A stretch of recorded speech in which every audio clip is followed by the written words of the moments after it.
हनुमान।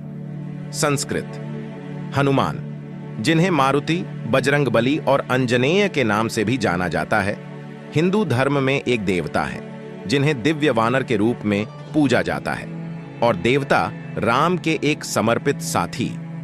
रामायण के केंद्र में हनुमान को राम के प्रति उनकी अटूट भक्ति के लिए मनाया जाता है और उन्हें चिरंजीवी माना जाता है। परंपरागत रूप से उन्हें पवन देवता, वायु की आध्यात्मिक संतान माना जाता है, जिनके बारे में कहा जाता है कि उन्होंने उनके जन्म में महत्वपूर्ण भूमिका निभाई थी।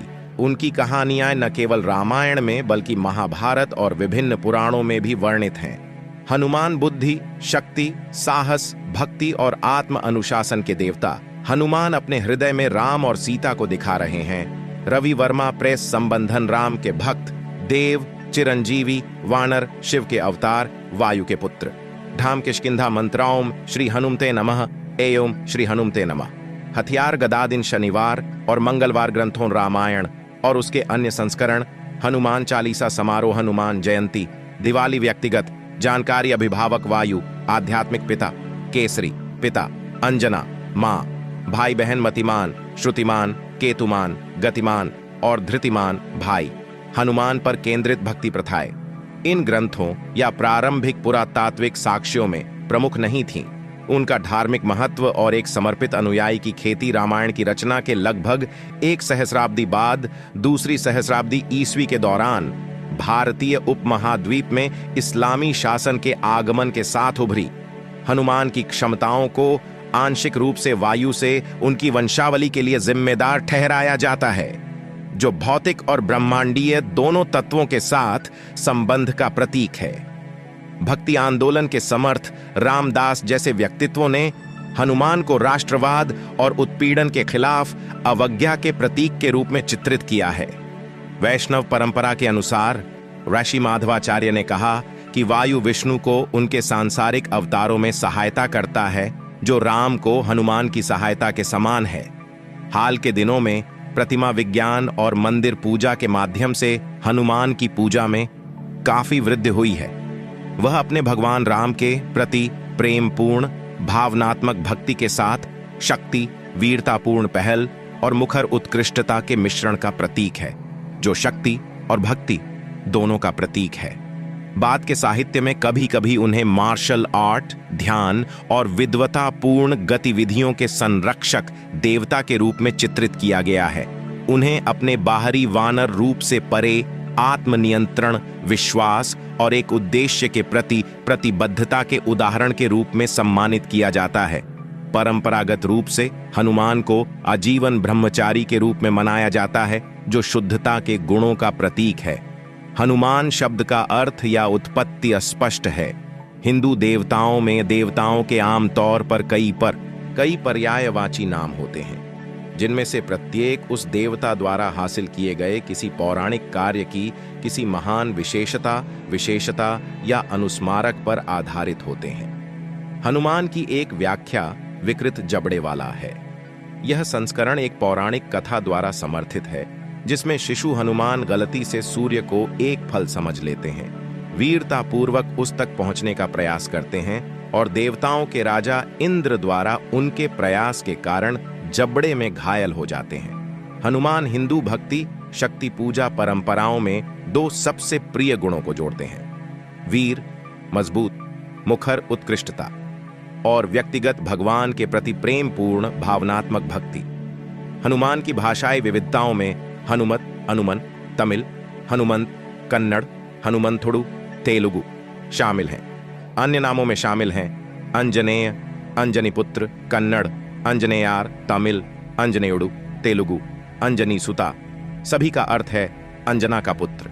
केसरी नंदन या केसरी सुता उनके पिता पर आधारित है, जिसका अर्थ है केसरी का पुत्र। वायुपुत्र, पवन पुत्र, वायुदेव के पुत्र, पवन देवता।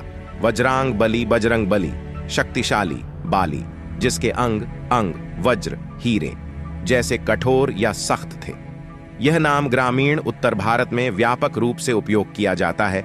संकट मोचना, खतरों, कठिनाइयों या बाधाओं को दूर करने वाला।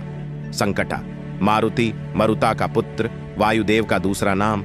कपीश्वर, बंदरों के स्वामी।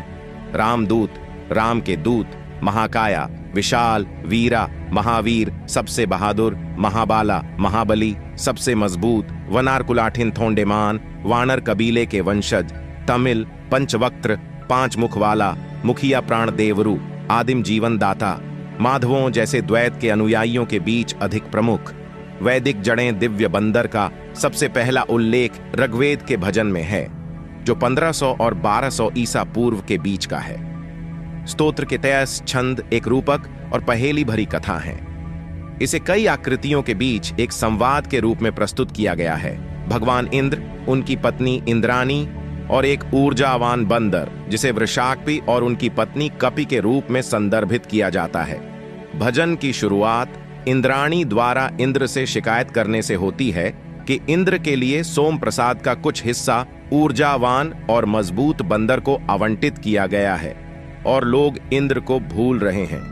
देवताओं के राजा इंद्र ने अपनी पत्नी से कहा कि जो जीवित प्राणी बंदर उन्हें परेशान करता है उसे एक मित्र के रूप में देखा जाना चाहिए और उन्हें शांतिपूर्वक सह अस्तित्व में रहने का प्रयास करना चाहिए। भजन सभी की सहमति के साथ समाप्त होता है कि उन्हें इंद्र के घर में एक साथ आना चाहिए और प्रसाद की संपत्ति साझा करनी चाहिए। हनुमान का उल्लेख हिंदू महाकाव्यों रामायण और महाभारत दोनों में किया गया है। हनुमान का उल्लेख पुराणों में मिलता है। शिव पुराण में हनुमान का उल्लेख शिव के अवतार के रूप में किया गया है। अन्य सभी पुराणों और ग्रंथों में स्पष्ट रूप से उनका उल्लेख वायु के आध्यात्मिक पुत्र या वायु के अवतार या कभी-कभी रुद्र के अवतार, जो वायु का दूसरा नाम भी है, के रूप में किया गया है। आमतौर पर वैष्णव परंपराओं में हनुमान का संबंध शिव से नहीं है, लेकिन शैव परंपराओं में उन्हें शिव के अवतार या सूर्य के रूप में जाना जाता है। अन्य पौराणिक कथाएं जैसे कि दक्षिण भारत में पाई जाती हैं, हनुमान को एक ऐसे प्राणी के रूप में प्रस्तुत करती हैं जो शिव और विष्णु का मिलन है या अयप्पा की उत्पत्ति से जुड़ा है। दीना कृष्णदास की 17वीं शताब्दी की उड़िया रचना रस विनोद में उल्लेख मिलता है कि 3 देवताओं ब्रह्मा, विष्णु और शिव ने मिलकर हनुमान का रूप धारण किया। उत्तर मध्यकालीन और आधुनिक युग वाल्मीकि की रामायण में अनुमान है कि इसकी रचना 3री शताब्दी ईसा पूर्व या उसके आसपास हुई थी। हनुमान राम के सहायक और दूत के रूप में एक महत्वपूर्ण रचनात्मक व्यक्ति हैं। हालांकि मध्यकालीन युग के उत्तरार्ध में उनकी प्रोफाइल एक अनुकरणीय आध्यात्मिक भक्त के रूप में अधिक केंद्रीय भूमिका और प्रभुत्व में विकसित हुई, विशेष रूप से तुलसीदास सन 1575 सी के लोकप्रिय स्थानीय पाठ रामचरितमानस के साथ। पैट्रिक पीबल्स और अन्य विद्वानों के अनुसार भारतीय उपमहाद्वीप में धार्मिक उथल-पुथल और इस्लामी शासन की अवधि के दौरान भक्ति आंदोलन और भक्ति उन्मुख भक्ति योग हिंदू संस्कृति में एक प्रमुख प्रवृत्ति के रूप में उभरा था। 16वीं सदी और रामचरितमानस में राम को एक विष्णु अवतार, सर्वोच्च प्राणी और भक्ति के योग्य व्यक्तिगत देवता के रूप में प्रस्तुत किया गया है, जबकि हनुमान को पौराणिक साहस, शक्ति और शक्तियों के साथ आदर्श प्रेमी भक्त के रूप में प्रस्तुत किया गया है। इस युग के दौरान हनुमान विकसित हुए और शक्ति और भक्ति के आदर्श संयोजन के रूप में उभरे। 17वीं शताब्दी में और उसके बाद की कहानियों और लोक परंपराओं में हनुमान को एक दिव्य प्राणी, देवताओं के वंशज और शिव के अवतार के रूप में प्रस्तुत करना शुरू किया गया। वह धार्मिक रूप से सताए गए लोगों के समर्थक, प्रतिरोध व्यक्त करने वाले एक योगी, मार्शल कलाकारों और योद्धाओं के लिए एक प्रेरणा के रूप में उभरे, कम बालों वाला और तेजी से मानवीय चरित्र, पोषित गुणों और आंतरिक मूल्यों का प्रतीक, और अपने आप में भक्ति के योग्य। हनुमान की धार्मिक स्थिति और उनकी सांस्कृतिक भूमिका के साथ साथ उनकी प्रतीकात्मकता का यह विकास औपनिवेशिक युग और औपनिवेशिक काल के बाद भी जारी रहा। जन्म हिंदू किंवदंतियों के अनुसार हनुमान का जन्म माता अंजना और पिता केसरी से हुआ था। हनुमान के जन्म में वायु की भूमिका से जुड़ी किंवदंतियों के कारण हनुमान को वायु देवता, पवन देवता का पुत्र भी कहा जाता है और उन्हें शिव, विनाशक देवता का अवतार कहा जाता है। एकनाथ की भावार्थ रामायण 16वीं शताब्दी ई में उल्लिखित एक कहानी में कहा गया है कि जब अंजना वायु की पूजा कर रही थीं, तब अयोध्या के राजा दशरथ भी संतान प्राप्ति के लिए पुत्र कामेष्टि यज्ञ का अनुष्ठान कर रहे थे। परिणाम स्वरूप उन्हें अपनी 3 पत्नियों द्वारा साझा करने के लिए कुछ पवित्र हलवा पायसम प्राप्त हुआ, जिससे राम, लक्ष्मण, भरत और शत्रुघ्न का जन्म हुआ। दैवीय विधान से जंगल के ऊपर उड़ते समय एक पतंग ने उस खीर का एक टुकड़ा छीन लिया और उसे गिरा दिया जहां अंजना पूजा में लगी हुई थी। वायु ने गिरती हुई खीर अंजना के फैले हुए हाथों तक पहुंचा दी, जिन्होंने उसे खा लिया, जिससे हनुमान का जन्म हुआ। सत्यापन आवश्यक। महर्षि वेद व्यास ने प्रस्तावित किया कि तिरुमाला में अंजनाद्रि पहाड़ी हनुमान का जन्म स्थान है। नासिक महाराष्ट्र में, अंजनेरी कर्नाटक के, गंगावती तालुक कोप्पल जिले में अंजनेरी, अंजनाद्रि हम्पी के पास उन कई स्थानों में से एक है जो किष्किंधा का स्थान होने का दावा करते हैं।